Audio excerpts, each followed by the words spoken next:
Este video llega gracias a...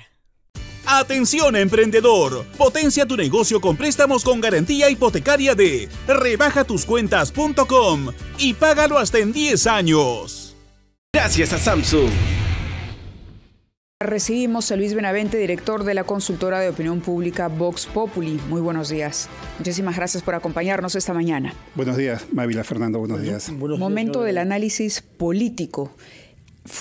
¿Hubo alguien que se pudiese atribuir algún triunfo o por el contrario, alguien que pudo haber acusado una derrota tras la jornada de ayer desde el punto de vista político? A ver, la jornada de ayer, claro, la de ayer concluyó, pero no sabemos si va a seguir. Hoy hay noticias de que el puente de Ilave en Puno ha sido cerrado. Ayer no fue una jornada del todo pacífica. Hubo actos de violencia en Lima, hubo un intento de incendio de la prefectura en Andahuaylas. En Huancavelica, exactamente, en Huancavelica, sí. Entonces no fue tan pacífica, ¿no? Pero no lograron paralizar al país. Los transportistas, acabamos de escuchar al señor Ojeda, que representa un gremio muy importante de transporte, no se plegaron a la marcha, ¿no? Entonces, incluso cuando se hacen esas comparaciones con la marcha de julio del año 77, que sí fue una paralización total del país y que tenía un objetivo político y que logró el resultado y que generó la reacción del gobierno de Morales Bermúdez convocando a una constituyente como método político de salida. No, esta marcha es media difusa, es como una malagua de alguna manera, ¿no? En términos de objetivo político, en términos de convocantes. También me llama la atención que al igual que diciembre, enero, febrero, no hay organizaciones conocidas convocantes o un pool de organizaciones convocantes ni líderes que convocan. No, lo que hay es alguna gente que en busca de un espacio político figuran, ¿no? Son más figuréticas que otras cosas, ¿no? Entonces, no es desde el lado de la protesta de quienes tendrían también derecho, por cierto, a la protesta, una marcha con resultados favorables, ¿no? De alguna manera, si esto fuera un partido de fútbol, hasta ahora va ganando el gobierno 1-0, me parece. En todo caso, lo que está claro es que ha ganado nuestra democracia, porque la prueba está hecha que las instituciones, para comenzar por la policial, han funcionado y no han habido muertos. Eso me parece que es muy importante. ¿Qué escenario político abre ese hecho? ¿Qué iniciativa se puede esperar de un gobierno que fuera, digamos, sensible al malestar real que se ha expresado? Porque no hay que olvidar tampoco eso, que si hay manifestación es porque hay malestar profundo por razones sociales, pero también por los muertos, no hay que olvidarlo, ¿no? ¿Qué escenario nuevo se abre? ¿Qué, en el mejor de los escenarios, qué podría esperarse de una iniciativa política de este gobierno? Yo creo que el gobierno es un gobierno, por un lado, de sobrevivencia, ¿no? Entonces, yo creo que un éxito para el gobierno va a ser mantener un statu quo. Digamos, la situación después que se presentó la moción de vacancia contra la presidenta Boluarte y ni siquiera fue admitida, eso fue un triunfo para el gobierno, ¿no? Eso dio para muchos un escenario de relativa estabilidad hasta el 2026. No sé si eso es postergar un conflicto mayor, pero sí, el salto al vacío de nueva elección, de cierre del Congreso, hoy podría ser peor. Pensemos en una cosa también, en el primer trimestre hay una caída del PBI en negativo, ¿no? Lo cual podría significar entrar a una recesión. Para el primer trimestre teníamos menos 0,4, lo acumulado a junio es menos 0,5. Venía la caída trimestral desde el primer trimestre del año pasado, en que fue 3,9 de manera gradual.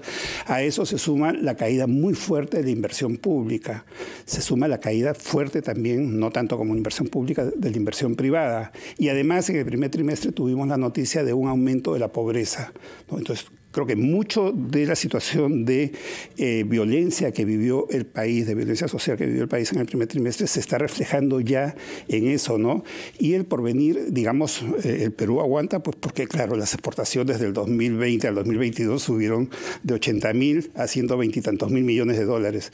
Las exportaciones e importaciones, ¿no? Las exportaciones de 42 a 60 y tantos mil millones de dólares. Entonces, hay recaudación, hay plata en el gobierno, ¿no? Entonces, el país no entra en quiebra y hay un banco central que mantiene la estabilidad, el equilibrio del país, ¿no? Esa no injerencia. Pero las advertencias ya desde todo lado indican que si no hacemos algo, el país realmente va a acusar un decrecimiento importante económicamente hablando. Eso supone aumento de la pobreza, la inflación estará por encima del rango meta, el crecimiento que se había pronosticado en 2 llegaría a 1 con esa recuperación que espera el ministro de Economía se produzca en el segundo y tercer trimestre, pero que todavía está nuevamente solo como una expectativa, no como un logro. Y usted decía, el gobierno ganó 1-0, pero de cara al 28 de julio, ¿este gobierno se puede considerar ganador hoy por hoy? No. Creo que en la jornada de ayer, ¿no? Me refería a la jornada de ayer. Creo que el gobierno, de alguna manera, tiene una oportunidad de cara al 28 de julio, ¿no? Siempre el 28 de julio es una oportunidad de reposicionamiento del gobierno, sobre todo por 2 hechos, ¿no? Uno, la opción de recambio ministerial. Creo que hay que hacer algunos cambios en algunos ministerios, definitivamente. Y, por cierto, cambiar a la presidenta de Salud, que yo no comprendo cómo ha podido cometer ese error la presidenta Boluarte. Es increíble, y más aún luego ver que la señora Catherine Ampuero se ha sumado a ese equipo de salud, ¿no? Que es una institución que está en un nivel muy bajo de servicio, está en el peor nivel. Creo que el ex contralor Fuad Curi también. También, ¿no? Exacto, ¿no? Entonces, tiene la opción de hacer recambios y generar más tranquilidad en algunos sectores donde hay problemas, y por otro lado tiene la oportunidad de un discurso que genera mucha expectativa el 28 de julio, compareciendo ante el Congreso, donde pueda hacer anuncios, mostrar algo, resultados si los tiene. Entonces es una oportunidad política de alguna manera, ¿no? Ahora, el escenario de hecho sigue siendo inestable para el país. Tenemos una elección de mesa directiva del Congreso muy complicada, de hecho, y complicada por una razón fundamental, me parece, ¿no? No porque estén en juego intereses ideológicos, yo creo que eso es legítimo en una democracia, sino creo que hay intereses de otro tipo subalternos, ¿no? Están los niños por ahí que tienen un candidato a la presidencia del Congreso, están los mochasueldos y algunos que no conocemos, pero que ahí están seguramente, y sabe Dios qué lobistas ocultos, intereses ocultos más hay, y creo que eso se está negociando lamentablemente, ¿no? Y entonces eso no es señal de estabilidad, porque entonces el Congreso se va desprestigiando cada vez más y alimenta a quienes proponen la disolución del Congreso, lamentablemente. La señora Boluarte anunció hace unos días que daría un discurso importante para la gobernabilidad. Y eso es lo que nos dijo. Suponemos que no es la conferencia de prensa que ella sostuvo hace 2 días, en que hubo muchas omisiones y muchas imprecisiones y también algunas referencias al tema del plagio, que se ha venido acusando bastante poco convincentes. Yo quisiera saber, pero que nos conteste después de una breve pausa, por favor, ¿qué es lo que sería razonable proponer en términos de gobernabilidad? Lo que remite sin duda al tema del adelanto de elecciones, que es una de las banderas que se ha levantado en esta marcha de ayer, ¿no? Nos lo contesta el señor Luis Benavente después de la pausa, por favor.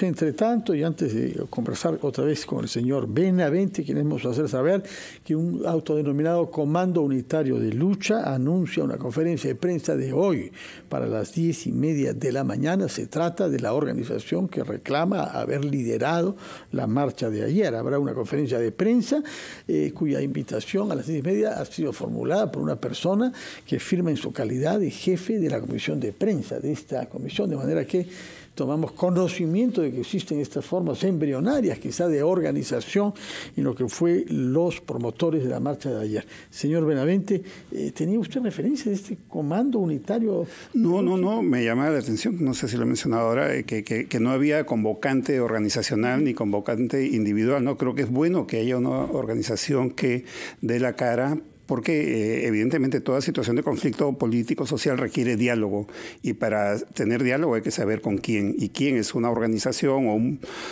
pool de organizaciones, y es unos líderes que tendrán que aparecer, ¿no? Creo que este jefe de prensa tendrá que dar paso en un momento dado a un líder, a un coordinador de ese movimiento. Y además firma como Lorenzo Ruiz de la Vega, yo no lo conozco, creo que usted tampoco, ¿no? No. Y lo importante importante es que el local donde esta conferencia de prensa tendría lugar, si es exacto, naturalmente la información que hemos recibido, es en una sala del SUTEP, lo que significa que organizaciones hostiles a lo que Pedro Castillo quiso promover con el FENATE toman el control de este comando. Aparentemente, ¿no? Sí. Que es el otro lado del sector magisterial, de acuerdo. Una buena lectura, sin lugar a dudas. La figura de Castillo, el peso de Castillo en las manifestaciones de ayer, ¿se va diluyendo? Bueno, en las manifestaciones ha estado algo presente. En general, en agenda hay quienes reivindican a Castillo, digamos, no a nivel público, en titulares de prensa, en declaraciones de figuras de la política, pero sí en el día a día, en la actividad de la micropolítica que no vemos en regiones, en fin, sobre todo en el sur, hay quienes siguen reivindicando a Castillo, ¿no? Yo escucho testimonios de ese tipo con frecuencia, ¿no? Pero en cualquier caso, él está en una situación legal, fiscal, de investigación judicial que no le va a permitir una mayor capacidad de acción, ¿no? Ahora, la pregunta que me hacía Fernando era sobre qué tendría que hacer Boluarte, ¿no? ¿Cuál es? Yo intentaría una respuesta muy breve por el tiempo que es escaso en medios. A nivel político, creo que tendría que buscar un diálogo más auténtico. Bueno, antes que nada tendría que reconocer que está cometiendo errores, sin lugar a dudas, ¿no? Y mucho el Perú, buena parte del Perú le reclama una mayor acción, ¿no? Creo que a nivel político hay dos temas, ¿no? Uno es, bueno, qué va a pasar con la mesa directiva del Congreso y cómo se va a establecer la nueva relación ejecutivo-legislativo, eso es fundamental para la gobernabilidad. Y dos, es el tema, creo yo, de convocar a un diálogo. Muchas veces cuando los gobiernos están con la soga al cuello, convocan a diálogo. Llaman a todos los líderes de los partidos, se toman fotos y eso queda en nada. Pero siente el gobierno, ¿no?, que está con la soga al cuello. Porque es importante que el propio gobierno se haya convencido de que en efecto tiene la soga al cuello. Es un gobierno en dificultades, sin lugar a dudas, ¿no? Digamos, no está con la soga al cuello en el sentido que esté la presidenta al borde de la vacancia, en esa situación extrema, ¿no? Porque no en el Congreso no hay voluntad política para vacarla. Claro, porque pero tampoco quieren me irse refiero ellos, ¿no?, a la sensación triunfalista que podría existir luego de que el día de ayer no se haya paralizado el país, por ejemplo. No, sería un error. Pensar en que ganaste cuando el país está que se desangra sería un error, ¿no?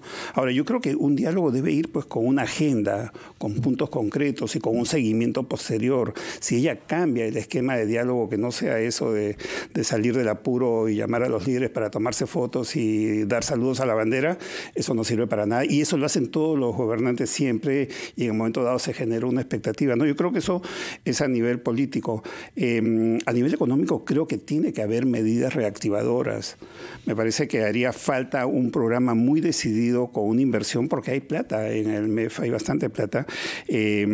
Claro, con cuidado, no subsidios improductivos, pero sí creo que hacer un programa de apoyo a las microempresas, a los emprendedores, a las pymes, creo que ahí está la gran fuerza del país, ¿no? Incluso eso ayudaría mucho a una mayor estabilidad política, ¿no? Creo que ahí, además, eso significa microcréditos, son montos muy pequeños que dan opción en una situación difícil, ya casi al borde de la recesión para ese sector, ¿no? Y tal vez otras medidas, ¿no? Hay temas pendientes con Petroperú, hay inversiones pendientes, obras de infraestructura, etcétera, ¿no? Hay una serie de temas, creo que tendría que actuar con mucha decisión.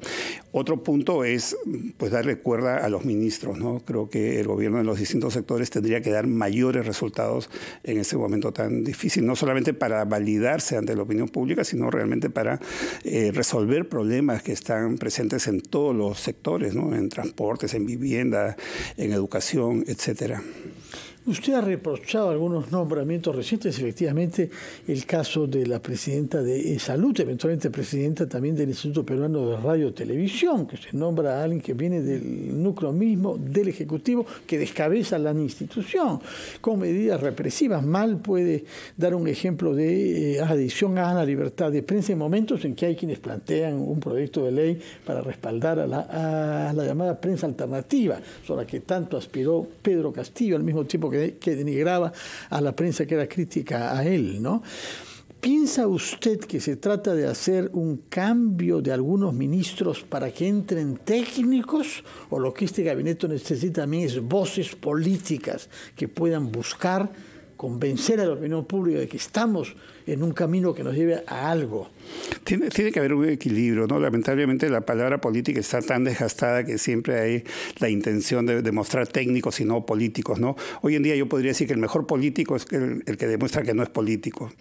Y mejor político es el que se lo cree, autorizados, ¿no? voceros que tengan credibilidad. Ya no hablemos de necesariamente operadores políticos, pero voceros con credibilidad que logren respaldo, aprobación, que inspiren respeto, por lo menos, frente a la población. Totalmente de acuerdo, sí, porque un técnico desconocido en un momento de crisis se puede convertir en una figura anodina por mejor técnico que sea, ¿no? Se requiere, para usar otra palabra, profesionales con liderazgo, políticos o no, pero con claro liderazgo y con capacidad de concertación, de llamar a los actores involucrados en su sector y tomar iniciativa, ¿no? Yo creo que eso es fundamental y evitar el error de poner gente cuestionada, como el caso de salud, donde nombran a una ministra cuestionada en pleno con problema del dengue, ¿no? No en una situación sanitaria relativamente estable, ¿no? Muchas gracias por su presencia, por sus explicaciones, señor Luis Benavente. Recuerdo que usted es el director de la consultora de opinión pública Vox Populi. Muy buenos días, señor Benavente. Gracias, buenos días. Buenos días. Nos vamos a la pausa a las 9:16.